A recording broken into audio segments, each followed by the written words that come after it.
The metallic click of my key refusing to turn in the lock was almost poetic. After a 12-hour shift at the hospital, I stood on the front porch of what had been my childhood home for 28 years, staring at brass that gleamed too bright. Under the porch light, fresh locks, professional installation. The note was taped exactly where my mother knew I'd see it, written in her precise handwriting on cream-colored stationery. That probably cost more than most people's grocery budget. Matt, find your own place. We're done supporting you. The locks have been changed. Your belongings are in the garage. Don't make this harder than it needs to be. Mother. I read it twice, standing there in my scrubs with my stethoscope still around my neck, and felt something I hadn't experienced in years. Not anger, not hurt, relief.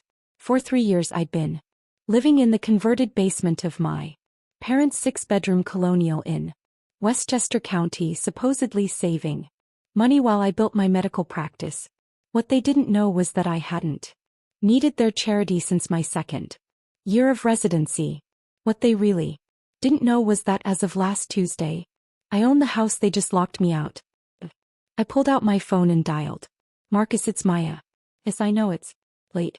Proceed with the eviction notice tonight. Are you sure about this? My lawyer asked. It's your parents. They just changed the locks on my own house. I could hear him shuffling papers. The transfer went through clean last week. Westbrook Property Holdings now owns 47 Maple Street in its entirety. Your parents are officially tenants with a 30-day notice period, which as of tonight they've violated by changing locks without landlord permission. How quickly can you have the sheriff here? Give me 2 hours. Ended the call and sat on the porch steps, finally allowing myself to process what had just happened. My parents had kicked me out. Actually kicked me out. Everything, the irony wasn't lost on me. 3 months ago, when my father's accounting firm had been hemorrhaging money due to an embezzlement scandal involving my brother Trevor, I'd quietly arranged for Westbrook Property Holdings, my shell company, to purchase their mortgage from the bank, not to hurt them, to protect them. The bank had been preparing foreclosure proceedings. I'd saved their house and let them continue living in it, paying a mortgage they could actually afford instead of the crushing payments that had been destroying their finances. I'd planned to tell them eventually, maybe at Christmas, maybe when Trevor's legal troubles were resolved. I pictured it as a gift. Surprise. You never have to worry about losing the house again. Instead, they decided I was a burden. My phone buzzed with a text from my mother. Hope this teaches you some responsibility. Maybe now you'll appreciate what we've done for you. I almost laughed. What they'd done for me. For the past 3 years I'd been paying most of their bills, their health insurance, their car payments, the property taxes on this house, even my mother's weekly spa appointments. They thought the money was coming from my father's firm, but Richard Blackwood and associates had been operating at a loss since Trevor's theft had been discovered. The only reason they still had clients was because I'd been quietly covering the firm's insurance and bonding cost. My parents thought I was a struggling resident living in their basement. In reality, I was Dr. Maya Blackwood, partner in Metropolitan Medical Group, with a patient list that included 3 senators, 2 federal judges, and the mayor's entire family. My medical practice generated more income in a month than my father's accounting firm had made in the past 2 years. The black sedan that pulled into the driveway at 10:47 p.m. wasn't settled. Sheriff's Deputy Marcus Williams stepped out, followed by my lawyer and a locksmith. Dr. Blackwood. Marcus nodded. We'd worked together on several emergency medical situations. It is unusual even for you. Trust me, Marcus. This isn't how I wanted to spend my Tuesday night either. The front door opened before we reached it. My father appeared in his robe, his silver hair disheveled. Behind him I could see my mother clutching her silk robe closed, her face pale without makeup. What the hell is this? Dad demanded. Marcus held up the paperwork. Mr. Blackwood, I'm here to serve you with an eviction notice. You're in violation of your rental agreement by changing locks without landlord permission. Rental agreement? My father's voice cracked. This is our house. We own this house. Actually, sir, you don't. My lawyer stepped forward. The property was purchased by Westbrook Property Holdings last week. Here's the deed transfer. I watched my father's face as he scanned the documents. My mother moved to read. Over his shoulder, her manicured hand gripping his arm. This is impossible, she whispered. We never sold the house. You didn't sell it, Marcus explained patiently. Your mortgage was in default. The bank sold it to avoid foreclosure. The new owner graciously allowed you to remain as tenants, but changing the locks tonight violated the rental agreement. My father looked up from the papers, his eyes finding mine. Maya, what is this?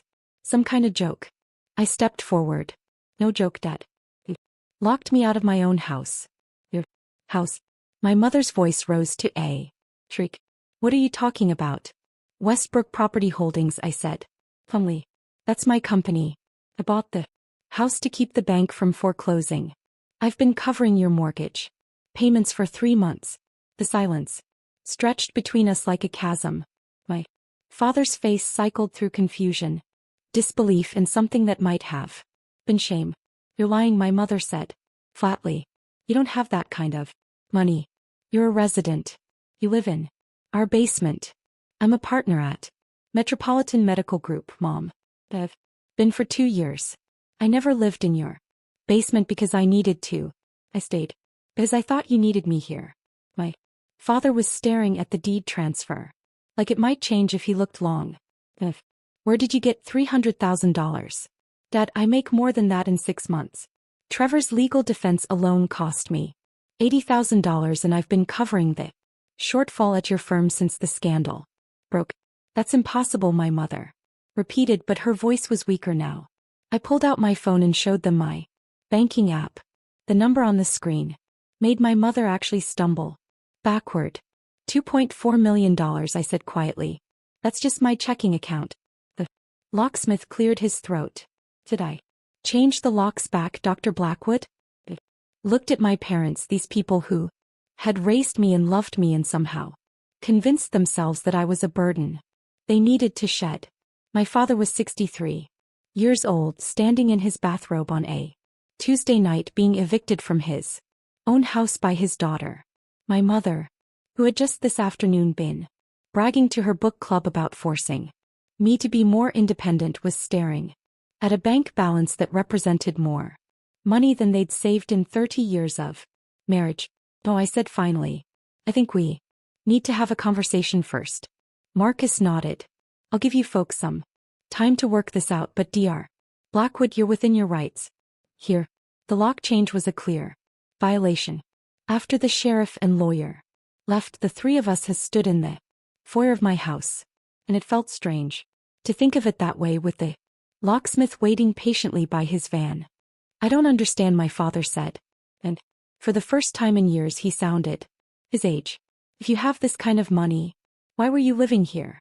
Because you're my parents, I said simply.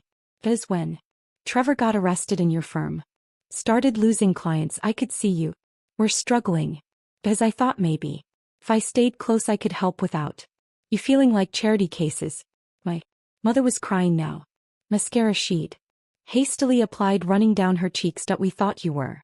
We thought you couldn't afford. You thought I was a failure. I finished, a daughter who couldn't support herself at 28. Embarrassment you needed to motivate. The tough love. Yeah, we never said. Mom, you literally changed the locks and left me a note telling me to find my own place. My father sat heavily in the antique chair by the front door. Your practice, Metropolitan Medical Group. That's where Senator Williams goes, among others. And you've been how long? Have you been covering our expenses? Since Trevor's arraignment? About 8 months. The number seemed to hit him like a physical blow. 8 months. The mortgage, the property taxes, your health insurance, Dad's malpractice, insurance for the firm, Mom's car payment, the utilities. Did you think your monthly expenses had magically dropped by 70%? My mother was staring at me like I was a stranger. Why didn't you tell us? Because you never asked. Because every conversation we had was about when I was going to get a real job, or move out or stop being a burden. Because I thought maybe you'd notice that your financial stress had disappeared and wonder why. We thought business was picking up. My father admitted quietly that you've had 12 clients since Trevor's arrest. 6 of them only stayed because I personally called and vouched for your integrity. The locksmith knocked gently on the door frame.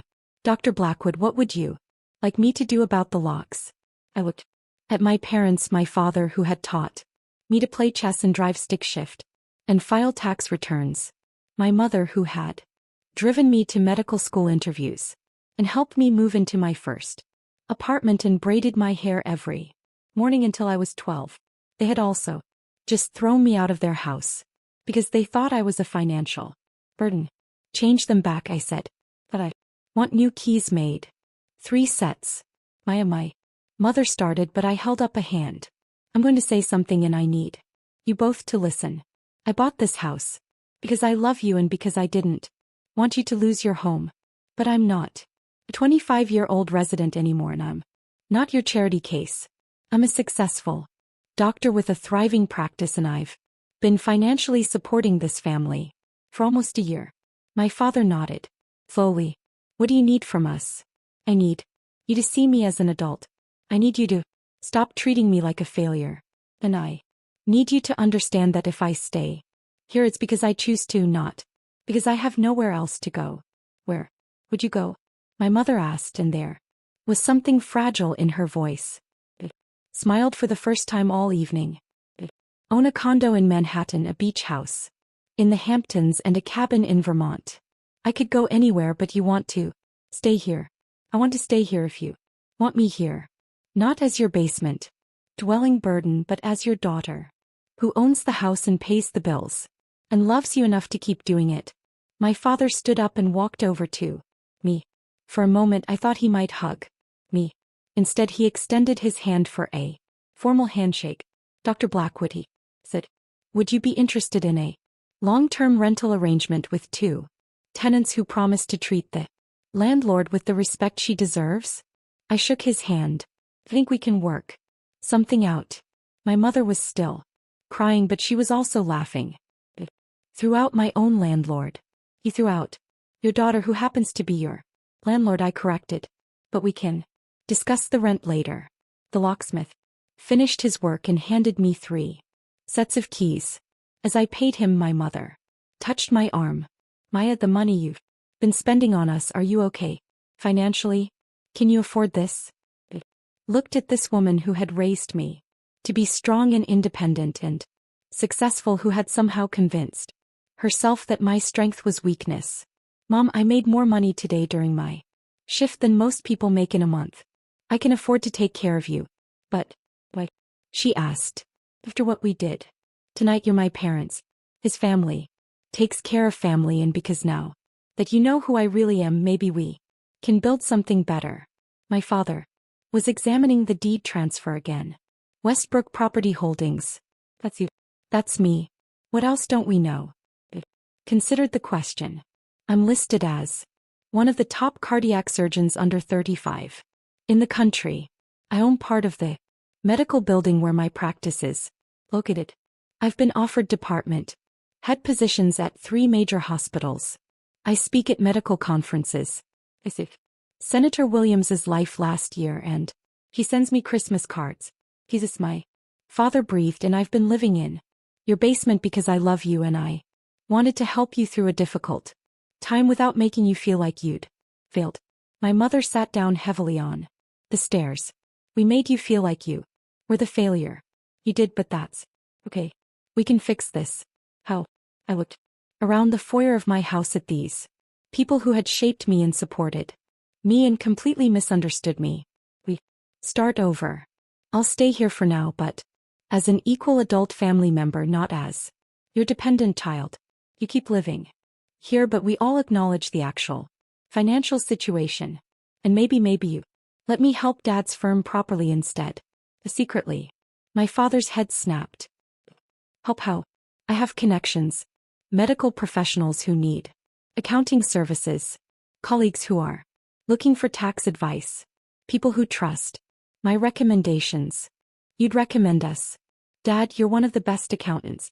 I know. You had some bad luck with Trevor. But I can help you rebuild if you want me to. For the first time my father smiled.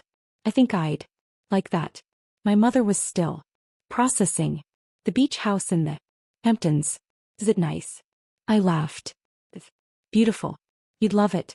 Maybe we could go there for Thanksgiving next month. All of us. All of us as a family. Family where everyone contributes and everyone's valued. My father gathered up the eviction papers. What do we do with these? We frame them, I said, as a reminder that family is complicated, but love finds a way. As we stood there in the foyer of my house, I realized that this was exactly how I'd wanted to tell them about buying the house. Not as a rescue or a power play, but as a gift, as proof that their daughter had become exactly the successful, independent woman they'd raised me to be. Had just taken a pair of new locks and an eviction notice to get us there. So my mother said, finally, should we order pizza and talk about this like adults? I'd like that, I said, but I'm buying landlord's privilege. Or the first time in months we all laughed together. 6 months later, when my father's rebuilt accounting practice landed its biggest client ever, a medical consortium I'd introduced him to, he called to thank me. When my mother started volunteering at the free clinic where I did charity work on weekends, she said it was the most rewarding thing she'd ever done. And when Trevor finally got out of minimum security prison and needed a place to rebuild his life, he was shocked to discover that his little sister owned the family house. But that's a story for another day. For now, it was enough that when I came home from my shifts at the hospital, I used my own key to enter my own house, where my parents treated me like the successful adult I'd always been, even if it had taken an eviction notice to get us there.